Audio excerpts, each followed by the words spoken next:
What is going on, everybody, and welcome back to another episode of the Neon Spotlight. This is the segment on my channel where I go back through Neon's entire filmography from the first film they released all the way until whenever I get caught up. And as I've said before, this is super fun for me. I love going through production companies' film catalogs because it opens up just a wide array of genres and different movies that I don't always necessarily check out. And this film in particular, I knew nothing about. I saw the title for it and was like, I never even heard of this movie when it was initially released. And the only thing I saw was this movie was about rap battling. And as someone who is a fan of rap and hip hop and really loves the cultural impact that rap music has had on our society and just like how many amazing rap and hip hop artists there are in the industry now, like I'm always excited to watch movies surrounding that subject matter. And the movie I'm going to be telling you about today is Bodied. Bodied is directed by Joseph Kahn, a progressive graduate student finds success and sparks outrage when his interest in battle rap as a thesis subject becomes a competitive obsession. So I checked this movie out, knew very little about it. I did see that there was numerous positive reviews surrounding this movie, but that it was also a YouTube original and was produced by Neon, which kind of made me a little hesitant. And what I will say is, this is one of the most insufferable movies that I've watched in quite some time, and there is a multitude of reasons as of why I could not stand this movie. I understand what the movie is trying to go for, but I think every single time it tries to handle what I personally think is very important subject matter and subject matter that can be discussed, it felt incredibly tone deaf. And it was honestly, it made me cringe quite a few times as I was watching the movie. And I'm going to tell you a little bit about it today. So at the beginning of the movie, we are introduced to Adam, played by Calum Worthy, who is with his girlfriend watching a battle rap play out. And he is having a discussion with her kind of about how the whole thing works and why it exists the way it does. And she's talking to him about how she's just disturbed by the level of misogyny and things that are incorporated into the music and that it's really upsetting her. And she doesn't quite understand why he wants to be so involved. And he eventually is introduced to one of his favorite battle rap artists. And the two of them start having conversations together. And he says, I want to learn more about the world. And at first, the guy's kind of put off by him. But the more he talks to him, the more he realizes that he is very knowledgeable. And so he keeps him around. And Adam continuously starts going to these battle rap events until eventually he starts rapping and becoming immersed in the world. And the entirety of the film is watching Adam's character get deeper and deeper into the world of underground battle rap. So, like I said, insufferable doesn't even begin to describe this movie. And I don't really have any positives to say, other than there are some moments in the editing and the visual style that I thought were neat, like that they tried to make it visually captivating. But aside from that, this was like 2 hours of pure cringe-inducing misery. And what I will say is the movie tries to come across as incredibly like edgy and thoughtful, and it doesn't feel that way whatsoever. It feels like it's directed by someone who has some of an understanding as to how this works, but did it in a way that it doesn't feel like there were enough African American people that were consulted about the subject matter of this movie, because it comes across as really like cringe inducing, eye rolling in a multitude of moments, especially when it comes to the use of racial slurs. There's an entire segment about the kid trying to research why racial slurs are used in the music and like trying to come to some sort of understanding as to why it's a part of the community. And it almost feels like he just wants a reason to say the word. And so like the way that it comes across is like the movie is trying to poke at cultural norms of people trying to dissect this world, and the movie's trying to get you to come around on this world exists in its own specific hub,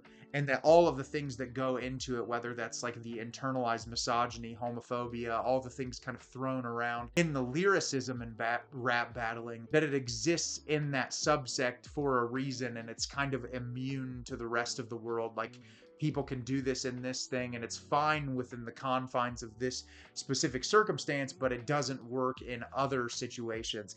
And as someone who, like, I try to be empathetic and open minded and understanding culturally. When you look at the world of rap music and hip hop, there's always been instances of like misogyny towards women, violence, especially violence in groups of men, and even homophobia throughout the music. And you can look at like subsects of the world and why that exists and what happens in culture that makes those ideas prevalent in music and what in those things is okay and not okay. And I think like at the end of the day, when something is hurting someone, like probably shouldn't be it included if it hurts a group of people to speak out on a subject like that, especially like when it comes to like homophobia or blatant racism, which is like showcased in the lyricism in this movie. Even if you think it's okay to exist in a subset, it doesn't. And then trying to incorporate that whole subject matter with something like why black people are able to use racial slurs that white people cannot use,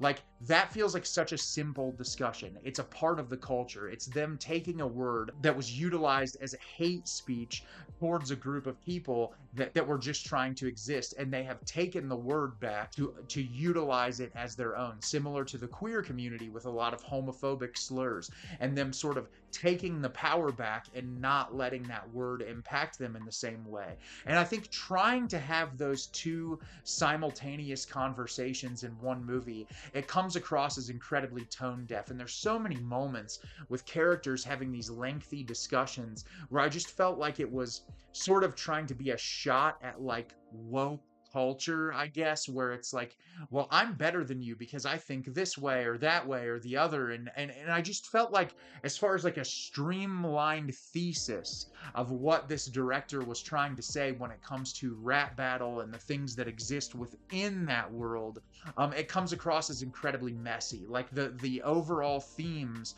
of the movie didn't hit in a way that I found was all that satisfying. And aside from that, the humor in this is miserable. It honestly, like sometimes I felt like I was watching a Disney Channel original show that could curse. Like it was that bad. Like the comedic delivery, the chemistry between the characters just didn't work for me whatsoever. And I was just truly bored out of my mind through most of this movie. And like I said, you know, when you look at the cultural landscape of hip hop and how it's impacted society and the importance of hip hop and rap music throughout culture and speaking out for the African American community and just how many incredible musicians. I know it's very recent, but I look at Kendrick Lamar's Super Bowl halftime performance and just like the amount of symbolism and themes that he was conveying through the visuals in that performance and how important that is to our current cultural landscape for an African American performer to get on one of the biggest stage imaginable and to say what is going on in our world is wrong, and I'm going to show you through all these visual cues.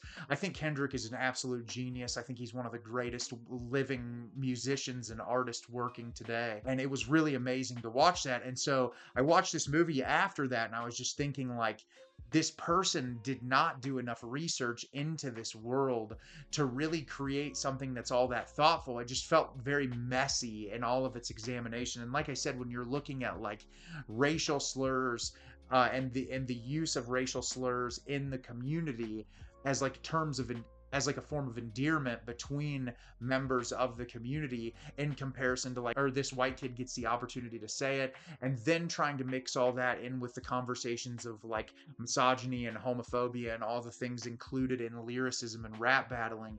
I just don't think those two come together in a way that's concise enough to work for a general audience member. And it just, like I said, aside from all the like social commentary that exists throughout the film, it's just a miserable watch. It felt like a YouTube original. It felt like a movie that was not budgeted by a production company like Neon, and I will never watch this movie again. I didn't get anything out of it. I didn't find any enjoyment in it, and it's definitely the worst movie that I've watched in Neon's catalog thus far. So have you seen Bodied? Did you love it? Did you hate it? Leave me a comment down below and let me know what you thought. I thought this movie was miserable. I had a horrible time watching it, and I don't ever want to watch it again. As always, if you can like the video and subscribe to the channel, helps me out a lot and lets me know the type of content you're looking for. I'm always putting out new material and look forward to getting more out for you in the near future. And as always, everyone, thank you so much for watching and have a great rest of your day.